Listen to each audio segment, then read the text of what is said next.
go back to what you're talking about, right? The one room schoolhouse, right? Now, that was appropriate because the discipline and other educational platforms, i.e., the hard labor, farming, doing the housework, the chores, right? All that was being done in the house. We stayed married for about 12 years and ultimately divorced. We were just simply too young. We didn't receive the proper tools and coaching, which is no one's fault but our own. We just weren't mature enough to handle the responsibilities. We stayed married. You're supposed to be out there playing in the dirt. Not I. No. Oh, wow. Me? No. Dirt? No. Get somebody else to do it, sis. I'm not doing no. Well, see, mine was different. Okay, so Monday through Friday, it was all about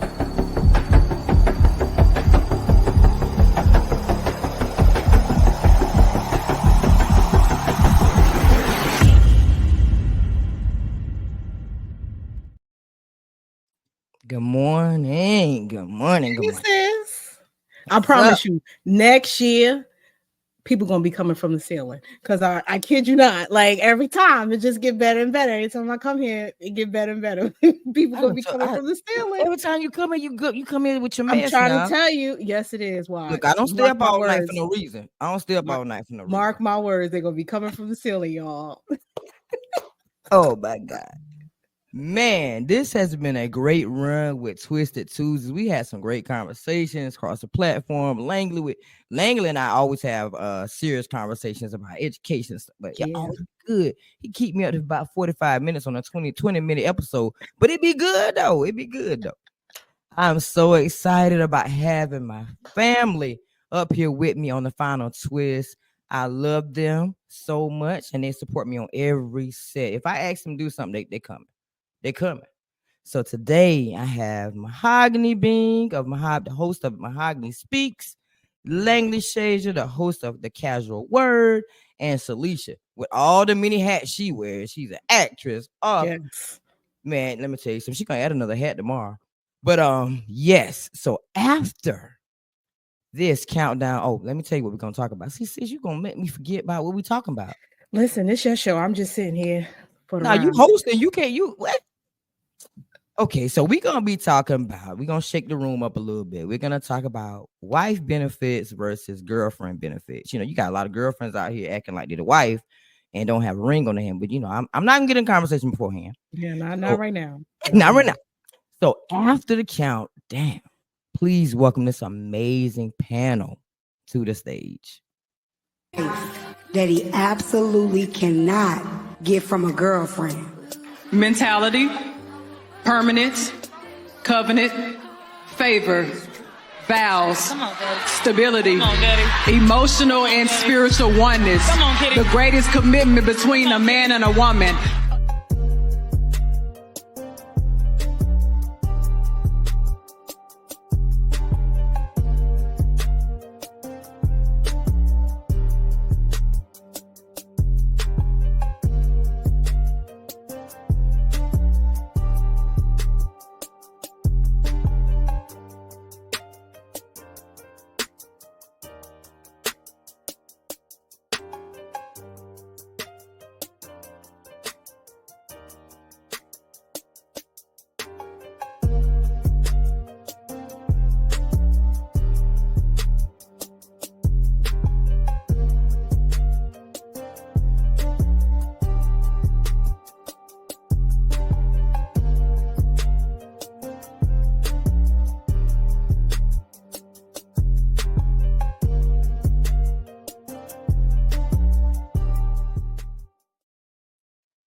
How y'all doing? Good morning. Hey, good morning, everyone. Good morning. So who wants to start this amazing conversation off today? Oh, that would be me, please, if you don't mind. Go right ahead. He ready. So, I really, the reason I want to start off is because I want to add proper context and I want to make a distinction. Like I said, I've been thinking about this quite a bit. And one of the things when we talk about naming conventions and we talk about labeling is making sure that they are in the proper context, because a lot of times we broad brush things and they don't always apply. And so I want to say that before we really dive into the conversation, that there is a difference between a couple who is working toward that marriage and building something, and a couple that's just playing around, right? You know, I love what Kitty says in that video. And the only thing that I think isn't always applicable is the permanence part, right? Because I've been divorced. I know Mahogany's talked about being divorced, right? So for the permanent side of that, that doesn't always apply because you can leave someone whether you're married or not. It just costs you more money.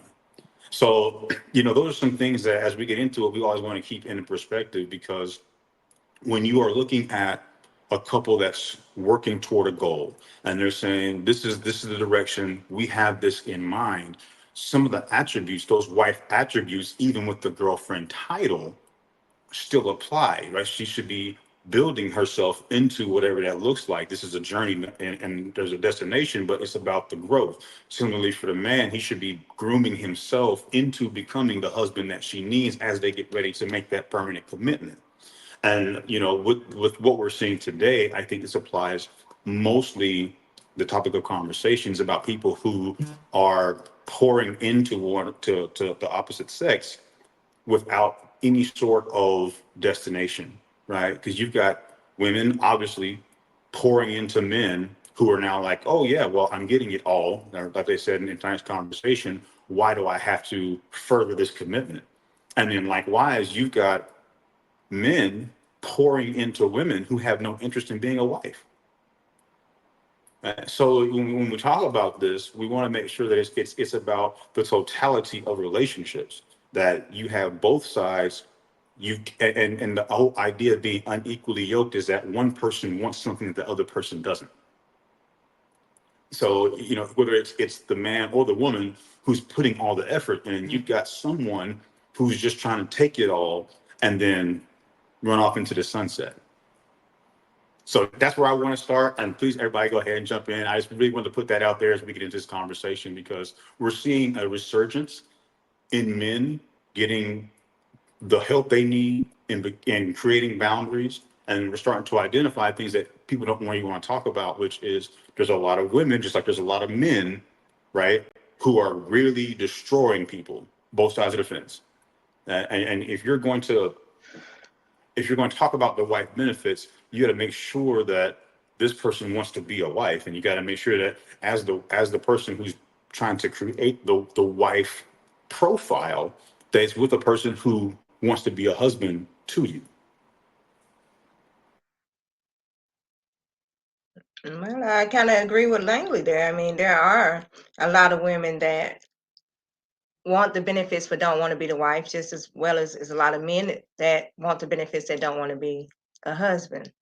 I think that there's so many people that have experienced trauma in relationships as a whole, whether they were married or a girlfriend, boyfriend, whatever, and they have decided that they would prefer not to have the title.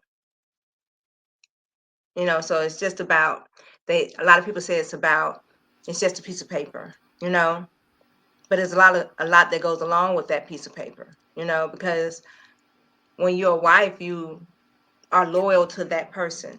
So if they're sick, you're going to have to take care of them. You're going to have to wash their clothes. You're going to have to feed them. And let's say, Lord forbid, they're hurt in ways that they're not going to recover from, and wheelchair bound or something like that. They are your responsibility as a wife. But as a girlfriend, you could take off and run because you ain't signed up for it, right? So, and vice versa for the men as well. So I think that people don't want the responsibility of that title. It's a lot to come along with that. So I would add to that everything that has been said. I completely agree with.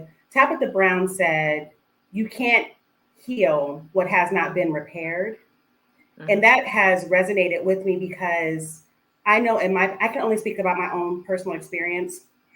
I'm careful about putting blanket statements out there because my experience is different from everybody else. There's a disorder called obsessive love. It's called obsessive love disorder. And it is when you fixate yourself on a person and they become a possession or an object to you. And I remember in my marriage, before we got married, I was so in love. It was obsessive. And looking back, hindsight, were there red flags? Absolutely. I ignored them. Did I love him more than he loved me? Absolutely. Was I doing things as a wife while a girlfriend? 100%, because I love this man so much, right? And so I think that for me, prior to going into another relationship, I have to repair what I'm trying to heal. And more, I'm learning what those things are stemming from childhood. We talk about this a lot, whether that's daddy issues or being rejected or what have you. If you don't get to that root and repair that root, you can do all the healing in the world. You're still going to come back to ground zero, right? And you're going to, because you are seeking love and you're wanting to fill that void. For me, I'm going to continually obsessive love over somebody because I want that void filled. And I was looking at the definition between a wife versus a girlfriend. And the definition that was out there, a girlfriend is a regular female companion with whom a person has a romantic relationship with, right? Versus a wife, a married woman considered in relationship to her spouse. Nothing about romance, nothing about love. It's all about commitment. Facts now.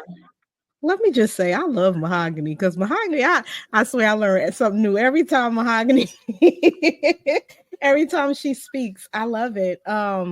But yeah, I agree with all three of y'all. And it's good that you put that definition out there for the two, Mahogany, because a lot of the times when we're in like these relationships or situationships or whatever, people just like to throw these words around so much. They like to say, oh, that's wifey. No. I can't stand it. That's wifey. Oh, that's my girl or whatever. Titles, me and Nikki talk about this all the time. We are so big on titles. If people understood the definition of what the words they tell people or they call people mean, I think a lot of people would be more particular about what they call people. Especially the people that are carrying these titles, they will be more particular about how they conduct themselves under these titles too. But for a person like me, though, I can't help how I am, right? So I exude wife qualities. That's just who I am. So to Langley's point, I think it is imperative for someone like me, and to mix a little bit of what you all were saying as well, to be more alert and have better discernment with who I interact with, because like you said, I could be doing everything that I want to do on a wife perspective, but the person has no interest at all in wanting to be a husband, let alone my husband, because there is a difference. A lot of the times we also get in relationships where you are a husband or you are a wife, but you're not specifically for that particular person. And we waste a lot of time because we don't have these conversations and we don't do the work, like you said, Mahogany, the healing and all the stuff. We don't do the work to know ourselves and know who we are and whose we are. So I think that's imperative too. That all comes into play because you know the type of person you are, you know the type of person you want, or the type of person that would receive you better than a lot of the people that we have entertained in the past. Now, I don't know how I end up last over here, but I don't know how y'all expect me to follow all of that what y'all just said up. But and I was supposed to go next. You just took my spot. But anyway, so I think a lot of times, well, we're wrapped up in love the way we are because of the way we were raised too. If your parent says that, if she get pregnant, you got to marry her. If your mom, says you got to take care of your husband, you got to cook for him, you got to clean for him. My mom is the type of mom that when I tell you she's old school all the way, she's going to take care of her man hands down on every set. If it comes to folding the clothes, if it comes to cooking the meals, that is what a wife or girlfriend is supposed to do. So I think it goes back to the way you was raised too and how you interact with your own mates. And sometimes you can't shake that kind of stuff. That kind of stuff is just in you, and you're catering to the wrong people at the wrong time. And titles, I'm serious. I'm so big on titles. If you call me your sister, treat me like your sister. If you call me if I'm your cousin, treat me like I'm your cousin, because I'm gonna treat you just that way. If I'm your sister, I'm gonna be there for you. So wife titles, I never, before I got married, I never said wifey. That was my girlfriend. Now we got married, that was my wifey. But that's my wife. And the thing about it, before we got married, I was getting the wife treatment, because I asked her, I said, well, why you do the things you do? She said, because you deserve it. You're my person. So from day one, she was cooking and fixing plates for me and bringing it to me, because I treated her as her wife. So it depends on how you're treated in that relationship too, whether or not you deserve that treatment. So, we end up married. So, hey, but not everybody gets to that point. Not everybody gets to that point. But truth be told, when it comes down to titles, I think people need to take it a little bit more seriously. And this generation is a whole lot different. This generation don't see love the same. They don't see relationships the same. They okay with being in having multiple people in a relationship. They okay with being a side piece. So the whole dynamic has changed today about love and relationships. That's all I got, y'all. I don't know who want to go next. They don't even make the music the same. Remember, Okay. Luther Vandross, Barry White. They not making love. They making war. You can't. You Come on can't. here, Celisha. You can't sit up here and expect people to be the same when we are teaching them something totally different in today's society. We are teaching them that there's really not no love, and you can have multiple women, and you can do this and you can do that. Instead of teaching them, the parents are not the same anymore. Think about it, because you got the new generation, and the new generation wants to be the friend, and they're not teaching their boys how to be men. So they can have multiple women. They can do dirty things because they're watching their parents go through it. So they think it's okay, but it's not okay. In the beginning, in any relationship, it's like you're proving yourself, right? Because you think about it, you meet somebody, you connect with that person, you're dating that person, you're trying to show them that you're capable of being a wife or a husband. So you're doing the things that you're supposed to do in that relationship to show them that you can do that. If it doesn't work out, it's for other reasons. But then men take advantage of that, and they want to wait years to get married to that person, even though they're showing them everything that they could to say, I'm going to be a great wife to you. Think about it. Not throwing no names, but Jim Jones and Chrissy. 20 years of being the wife, with the wifey, doing the wifey things, and still don't have the ring. She Gave the proposed to ring, him. but still don't have the ring. They haven't walked down the aisle. I'm not doing that now. She proposed to him. And he still has not married her 20 years in. You think he's being faithful to her? Of course. Oh, that's a shame right there. Now she wasting her time. She need to go ahead and buy her business. She proposed to him. But see, that's what we tolerate. It's about your self-esteem, how you feel about yourself. So if you're allowing a man to do this to you, you're saying it's okay for you to walk on me, walk all over me. And if you got people like Chrissy that's willing to be the girlfriend, and she's the role model for people across America, then what you think? The kids growing up watching her are gonna think it's okay just to be the girlfriend. It's not okay. It's not okay. That's true. You're not getting no life insurance policy. Something happened to him. You're not on Nothing. anything. Wasted time and energy. Now you just spent 20 years with this man and you have nothing, and he's gone. Lord forbid, he's gone. Now you back to square one. But who gonna want you now? Nobody. Like Keith said, nobody. Nobody. So you gotta be able to say, you know what? I'm putting some boundaries here. Men know whether or not they're gonna marry you within the first 2 years of being with you. Oh. So really quick, Less than that, though, Celisha. wait. I want to jump on what she just said. I want Langley to talk about that because they always say men know, men know, men know. So I want him to touch on that. But I want to talk about how you just said, about boundaries. Now, back in the day, y'all know I'm only 38, but I swear I'm like in my 70s in my head. Shirley called Barbara, right? You know the song, "Hello, Barbara, this is Shirley." Talking about, did you sleep with my husband and all this other stuff.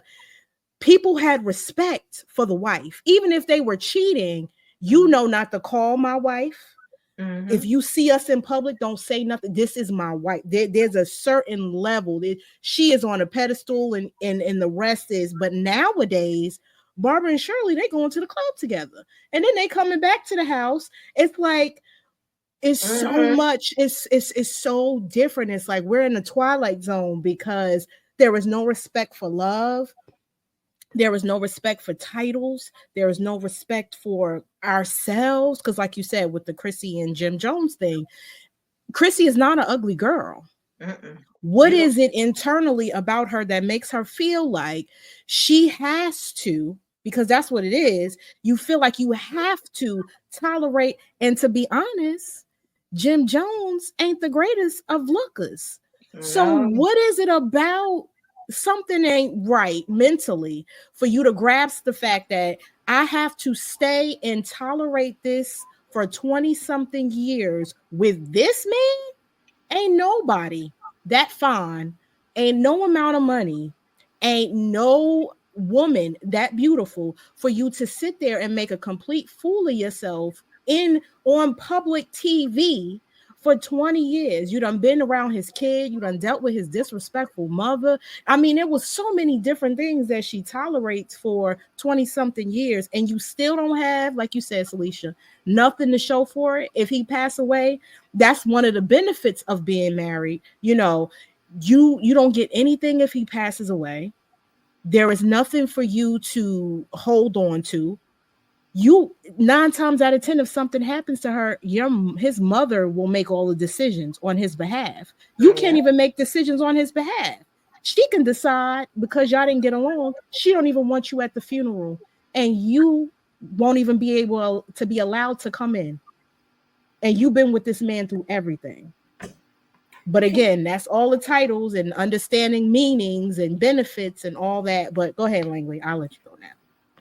Can I say something really quick before, Langley? I don't mean to interrupt you, just really quick. It's unfortunate that these are the images that we see in the public space, social media, because first of all, I'm not in their relationship. Who knows if there's a power of attorney? Who knows what legal documentation is there so that she can be protected? I don't know. I don't want to speak on that relationship. But what I do know is I know a lot of successful relationships that are not showcased on social media and in the public eye. We're basing our assumptions off of what we see, but there's so many good relationships out there that we don't see.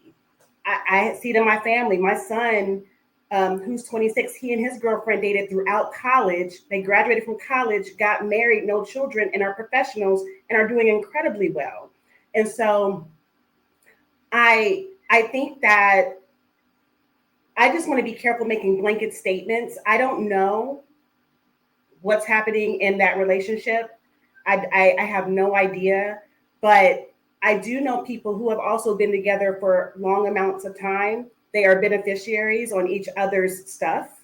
They have power of attorney. There's legal documentation so that their partner is protected. I'm not saying that's their case, but there are some really good, strong relationships out there, and it's unfortunate that we don't see those. We don't talk about those because we don't know about them, and probably because the successful relationships are out of the public eye and they're minding their business and doing their thing.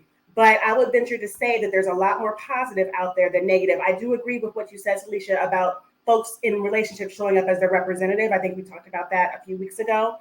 We don't really know the people that we're with because I'm showing up as a representative. My prospective mate is showing up as a representative. You want to see and show the best parts of you. It is after years of getting to know that person where the ugly comes up, the ugly in me, the ugly in them, things we're working on that come out. So I do agree with the representative perspective 100%. Langley, I didn't mean to interrupt you. Listen, this is what this whole thing's about. We're just having dialogue. One of the things that I wanted to touch on real quick before we get into the response to your question is the transition into this new norm. Because when we talk about the titles, we talk about taking them seriously, and you also talked about the responsibility that comes with the title. You know, there's a lot of people who watched those titled, locked in, committed relationships be 100% toxic. Right? A lot of people stayed married because that was the thing you were supposed to do, and miserable the entire relationship. It bled into their children, it bled into their family, it bled into their community, right? So I always try to keep everything in perspective, like we were talking about, not making blanket statements, because that doesn't automatically qualify a relationship to be good. And the one thing about when we talk about taking titles seriously, I was also thinking about the fact that, you know, I think people see that, or people have seen that, whether it's in their own personal lives or their friends' lives. And so the idea of being untitled relinquishes them from having to deal with any of that. Added stress, psychological things, pressures from your church, pressures from your community. A lot of external factors play into, okay, well, you know, we're just not going to do that because I don't want to deal with all this other stuff. I'm not excusing irreverent behavior, but I think we always need to look at, why did this transition happen? Because all this kind of stuff, we talked about the focus on the bad relationships publicly, all that stuff started bleeding out to the community. And so people were like, well, if that's what marriage is all about, I don't want that. Right. And so I think that's something that we always have to be cognizant of, is when we talk about, you know, the old school love and the old school commitment, not all of those were good. Not all of those were positive. Not all of those ended well. You know what I'm saying? I mean, domestic violence, both sides, a lot of stuff was happening just because, just like we don't see good relationships in that era, all kind of terrible things were happening behind closed doors. Now, you walk out in public, you put your suit on, everything's good, and then you go home and beat your wife half to death, right? That kind of stuff was happening. So we always have to be careful about how we contextualize this, because the old school was not always good, right? Yeah, they were committed, but they hated each other. What good is that, right? I mean, what good is that when you're trying to have a family, when you're trying to build something? Even if you don't have children, maybe there's going to be external interactions with other people, right? And that stuff's going to bleed through at some point. So I always want to put that kind of stuff out there, because I think I've seen that. I grew up seeing that, you know, like the hiding of the faces and the covering of the arms, and you know, oh no, everything's good, and you know, turning. I've seen that kind of stuff, and maybe you guys have too. So you know, let's not always broad brush that into the, well, they just don't love like they used to. That old school love was getting people killed too. Just want to put that out there. That's important. That's important to know, because I think that has driven some of this transition away from that blind commitment to somebody, right?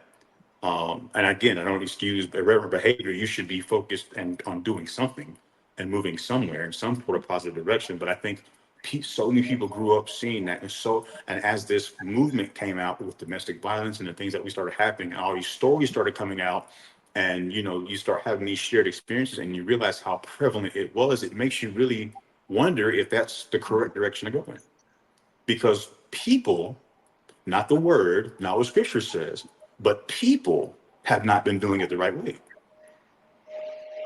And so when we talk about applying those principles, we got to make sure that you're taking those principles and applying them internally first, so that you can actually give that to somebody else. We talk about discernment, right? And the other side is that having discernment to make sure this person is worthy of those things. So that segues me into your question about men knowing. That's difficult to answer, only because, to what Celisha was saying and what Mahogany was saying about the representative, who are you falling in love with, right? I might know in a month, and then turns out you're not that person. So now where are we? right? So when we talk about these things, we have to make sure that we're looking at both sides of the coin. Only because, right, when someone shows up as a representative, and we're sitting here talking about, well, this guy, he knows if he's going to marry this woman. But what happens when that's not the woman? What happens when that's not the person? When the real person shows up? Now, we got to have that same energy. Now, this person is shunned because he didn't marry someone when he found out that she wasn't who she said she was. And so we just got to be careful, right? People are not being authentic. Social media has helped perpetuate that. And so you can show up as whoever you want to show up as to get whatever it is you're trying to get. And the unknowing party ends up looking like a fool. But moreover, we end up in these types of conversations where homeboy should have known better. Homeboy, you don't know what homeboy saw. You don't know who he was dealing with in public and at home. And so we always got to be careful before we just start going ham on people. And it's the same thing for women, right? Everybody's like, "Oh, well, sis, he wasn't none." You don't know what he was like at home. You don't know what he was like when you all didn't see them together. So maybe the person that she's holding on to, that glimmer of hope, we've all been there, where we're like, they do that one thing, and you're like, okay, that's that person. So let me hold on a little bit longer to see if it works out. You don't know how often that was happening. Before we go out here and start telling people what they should have been doing, you don't know what the circumstances were. So yes, I think that you can know very soon if this is a person that you are serious about moving forward with. But then you have to utilize your discernment to determine if this is the actual person that is the person that you're trying to interact with for a long time. Right? That's the hard part, and that takes time. So the other thing that we always talk about is like, oh, you was with him for so long, you was with her for so long. How come you didn't see it? Mahogany is talking about ignoring red flags. I ignored red flags. I can tell you, I saw all kind of stuff that I was like, no, it's not that bad. It'll be okay. We're just learning each other. And I completely ignored what actually was happening until it blew up in my face. So I've been there.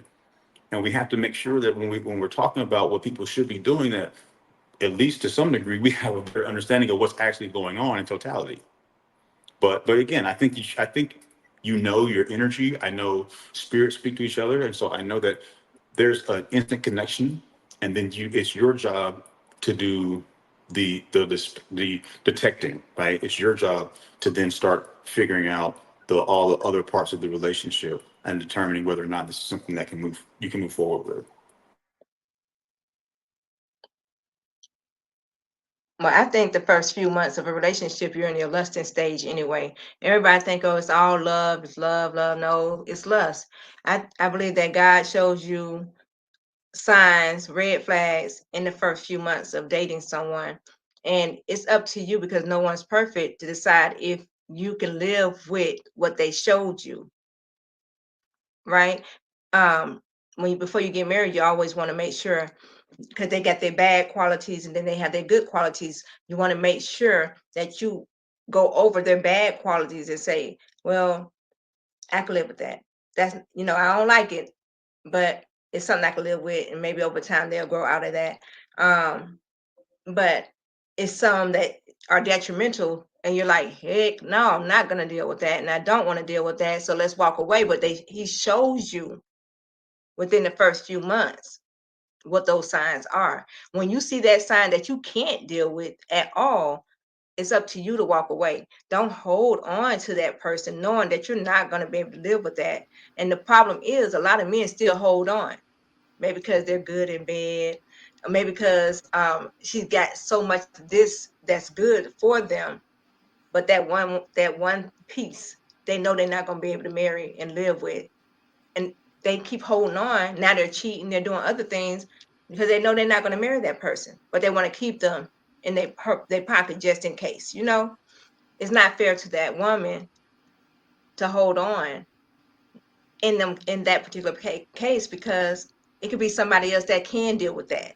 You see what I'm saying? Because people are who they are. No one's perfect. And I think that a lot of society are in bad relationships because they hold on knowing that's not there forever. So It's convenient, right? I mean, a lot of that is convenient, and it's familiarity.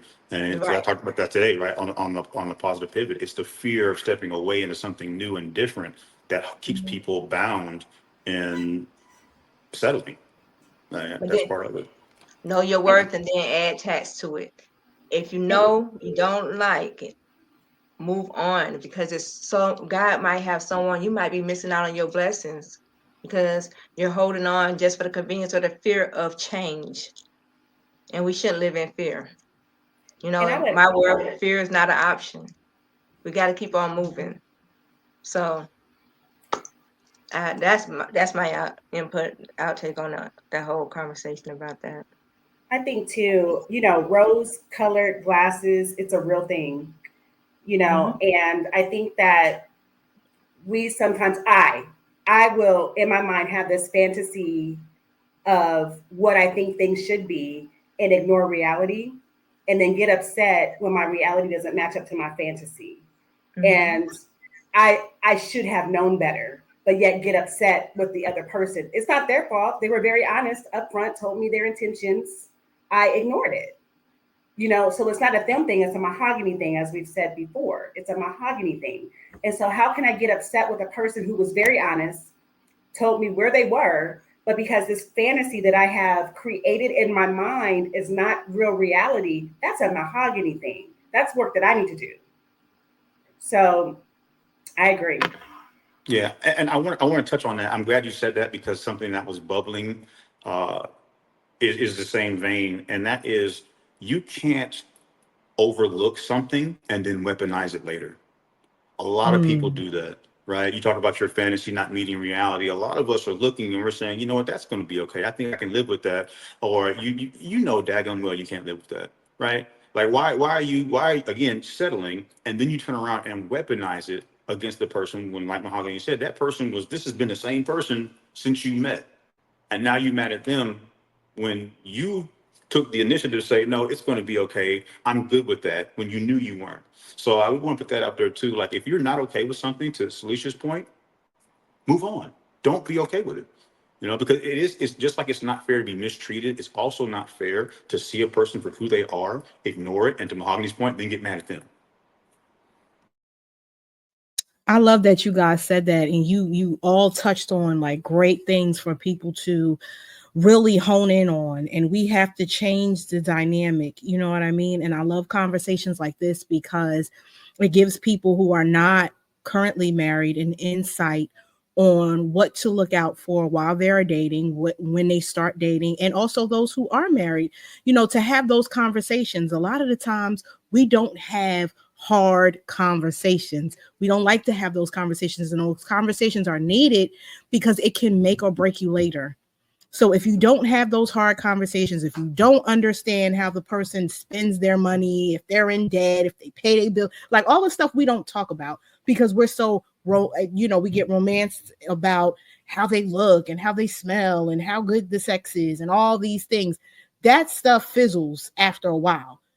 When you get in the thick of it, then you need to know how this person's character is, how they handle confrontation. Can I talk to this person? COVID really taught a lot of people about their relationships and themselves because they had no other choice but to communicate. You couldn't do nothing else. You couldn't go to the club and escape your reality because y'all didn't want to talk, or the movies, or none of that. You had to face your problems. For some people, like Langley said, people who are miserable, you had to face your problems head on. So you guys are awesome. I love this conversation. I think we did an amazing job this year with these Twisted Tuesdays off of Nikki Nicole.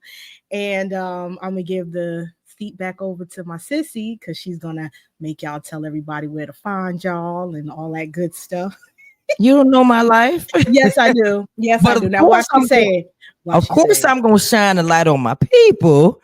So, of course, I'm going to tell them to let everybody know what's coming up for them because we're getting ready to go into a new year. I know everybody has some good things coming up, especially Langley with that good news. That good news the other day. Congratulations. But I'm going to congratulations. So I'm going to let Mahogany go first. about Mahogany Speaks. Did y'all see our episode with me up there? I was so excited about being on Mahogany Speaks, y'all. Child, let me tell you something about Mahogany Speaks real quick. It's the words of the day for me because if I ever be on Mahogany Speaks, let me tell you, I'm not gonna repeat her because the words that she be saying. I need one of those like the captions, like the bouncing ball. You know how to tell you how to enunciate the word. Nope. She got them words. She time. I be like, huh? How you say? I said, I'm not gonna. I hope you don't think I'm gonna say that.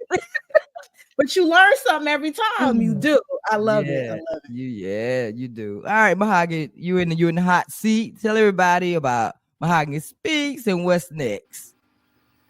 Hey, it is your girl Mahogany. So excited to be back on the Breaking the Silence podcast. So Mahogany Speaks can be found on all major streaming platforms. We have just wrapped season 2, but you can check out our previous episodes now on Spotify and on Apple. I've also released 2 books. You can find them on Amazon under Mahogany Bing. God bless each of you. Good to see you. Yeah, she had them books, y'all. Woo! I'm so proud of you. Welcome to the world of being an author. Love it. Congrats. All right. I think I'm gonna do Langley next since he the one that loves to talk the most. I'm gonna do him next. He got a lot going on too. Go ahead, Langley. You up? Well, thanks again for having me. It's always a pleasure to be here. I'm going to keep it brief. The good news is that the Casual Word Radio has just partnered with Sheen Magazine. We are now on the Sheen TV app. This is a major win for us. I'm just super excited. And thanks to everybody who's been both a guest and also a supporter of the podcast. We're going to continue to bring you great content. Also, I want to join the ranks of the author community here. I always forget to talk about this, but I have 7 books out. I'm not trying to one up, just a statement of fact. Also, you can find them on Amazon. They range from poetry to devotionals to specifically for men's empowerment and encouragement. So excited to continue to do that work. I got an 8th book in the works. I'm very excited about that. It's going to be an account or a collection of accounts where men talk about how they came to this place of vulnerability and transparency to be able to tell other men that they love them and they care for them and they appreciate what they've done in their lives. So the book's going to be called I Love You, Man. Be going look out for that in 2025. I know that's right. You had that hiding in what? See, I gotta you need catch the up air with you. horns for Langley. Pew, pew, pew, Okay, pew. boo, boo, boo. Look, I gotta catch up to you. You said he got about to be on 8. I'm at 5. Child. Okay, I see you. I see you. All right, Celisha, you gonna be up next. Hey everyone, it's Celisha J. I have my book, I Survived. It's on Amazon. Of course, it's on my website, celishaj.net. You can order an autographed copy of that. I'm going to be filming a couple of movies coming for in the next few months. And Atlanta's Ugly 2.2, I'm going to be filming that coming soon. And I'm going to be doing my motivational speaking. So you'll be able to find that and be able to actually join a class with me coming soon. My name is Celisha J, Celisha. And that is it. As always, thank you for having me. Wow, you said you coming up in another movie? Yeah. And you getting the motivational. I'm so proud of you. Ooh, just winning, boy, winning all over the place. Congratulations. Thank you. Thank you. You welcome. All right, sis, you up next. I don't know how you expect me to follow all of these great people, but you better tell the people something. I'll try. Okay, so hey y'all know this is your girl Shera Renee, your favorite Jersey girl, and as always, you can find me on Breaking the Silence because I stay on here, and you can follow me on The Blemished Beauty. It is on Apple, Spotify, Facebook, and YouTube. The Blemished Beauty podcast season 4 has just wrapped, and we will be starting season 5 in January. And you can find me at the Breaking the Silence showcase because your favorite Jersey girl is going to be the host for that event. And we'll do a little announcement at the event probably about what's going on with me. So you can also find some journals that I created on Amazon under Shera Renee. And yeah, that's it. So wait a minute, you gonna wait all the way to next year? So I gotta wait with you for my news too? No, well, no, you don't have to. I'm about to say now I gotta announce that soon. Yeah, you can. I need to put my stuff in order. You know, I gotta cross my T's and dot my I's. I don't like to announce it and it's just all up in the air, you know. But when you're certified, nobody can take that from you. I mean, yeah, that's but all you I'm know, like that's all I'm you say. know, you know what we I'm saying? certified together. So look, y'all. Let me tell y'all about the news for me. So many things coming up in 2025. I can't. You still got me on the screen while you telling your news. It's supposed to be about you. Don't do that. Put her off the stage. You see what I'm talking about, y'all? I can't deal with her.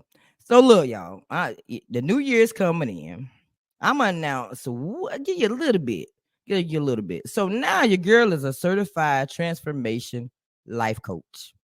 And I am excited about taking this journey. I'm nervous, but now I'm certified and I'm going to take this journey. And hopefully this is the best journey. So yes. And plus, of course, a book is coming out soon, hopefully by the end of the year. I'll be publishing another book. My son is also going to be, I'm helping him publish his second book. So it's a lot of things going on. Songs in the works. I'm working on a song. I just recently wrote a song. So that's going to be recorded. So it's just a lot of things going on. Winning. But y'all got to wait the next year for the rest of the news. But thank you so much to my family in the background for always standing in the gaps. This has been an amazing round of Twisted Tuesdays. And I look forward to having more conversations that are informative because we've had some serious conversations. We had some laid back conversations. We've had some great times on the platform for Twisted Tuesdays. I didn't expect it to go this way. But I bring it back as a twist, literally, from my debate nights. I used to have debate nights on Sundays with my kids and my niece. And we just get up there and just battle. We would battle against each other because we do stuff like that in this household for fun. Yeah, we might be a little bit bored. We do stuff like that for fun. So I turned it around as a twisted. I was like, all right, we're going to just bring it back and just inform people. So it's been great. And I thank you to everybody has supported me on this journey with Twisted Tuesdays. And I hope that we can come out next year with a bang, with even better episodes. Trio episodes are coming up too. The first trio is going to be released January 7th. And that was a good time. I'm telling y'all, we had a great time up talking about original music versus the remakes. Yeah, that was a great conversation. All right, so y'all hanging there with me. Hopefully, y'all continue to break the silence in your own life. So until next time, be blessed. Because Whitney, that's my girl. Shout out to Nippy. She did I Believe in You and Me. That was her remix. Wait a minute. That was a remake? Yes. Who made the original? I'll